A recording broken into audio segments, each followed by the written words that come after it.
What's going on, Moon Gang? It is time for a quick portfolio wrap up for Tuesday, February 16th.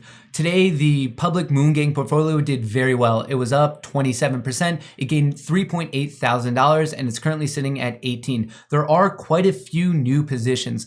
Last week, I had 5 CCIV call options. I sold 2 of them today, each at $13.50. So I locked in $2,700. The position as a whole did cost me $1,700. So I paid for that and also locked in a 1K profit. So no matter what happens with CCIV, it looks like it will be a profitable play. I'm swinging 3 into tomorrow just to see what happens with the merger announcement with Lucid Motors. I still have my 8 call options on NIO. They're not really playing out the best. I have Riot 55 calls. I have one of those. I sold one this morning at $12.50. just to lock in some profits. And then when I saw how much Bitcoin was moving today, I actually bought more Riot calls. These ones have a strike price of 65. I have 2 of those. As of now, I am down 14%. I paid $9.50 per one, but as long as crypto remains strong, I'm not really too worried about it. I still have those Virgin Galactic calls that are absolutely destroying me at this moment. At this point, I'm throwing a Hail Mary on it. I hope that they go into profit. And then the other new one are these TLRY calls, $40 strike price. I own 3 of them. Expiration date is late February. I paid $4.55 each. As of now, I'm pretty much break even on them, but I'm expecting some big movement tomorrow heading into TLRY's earnings announcement, which will take place after the market closes on February 17th. Other than that, I haven't changed my investments besides a new one right here. I own Apria. I bought 50 of them. I'm up 5.7%. Not much, but I do think that APHA is a good long-term hold.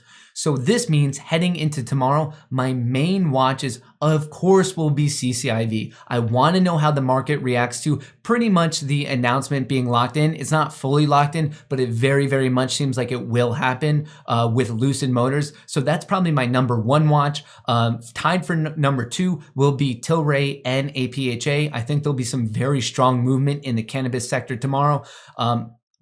SNDL might follow it. I'm not really sure. It kind of had a muted reaction today. Of course, we'll be paying attention to the meme stocks, AMC, GME, but they just haven't been moving, so I'm not expecting anything to change.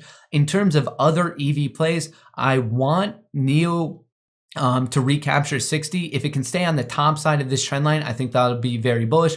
Similar to that, we have Tesla on the watch list. We're seeing how it reacts to the support, which is now resistance at 800, and then this upcoming support at 780. So overall tomorrow, I will be watching Riot with the crypto stuff. I will be watching CCIV with the SPAC merger deal. We have NIO and Tesla, and then some of these cannabis plays. So we'll see how that all plays out. If you want to stay up to date with the Moon Gang, make sure you join up by hitting the subscribe button, going over to the notifications, switching that to always, so you don't miss any of the live streams and or these clips. So we better understand the fundamental and technical analysis of the main stocks that are moving. And as always, best of luck in the markets.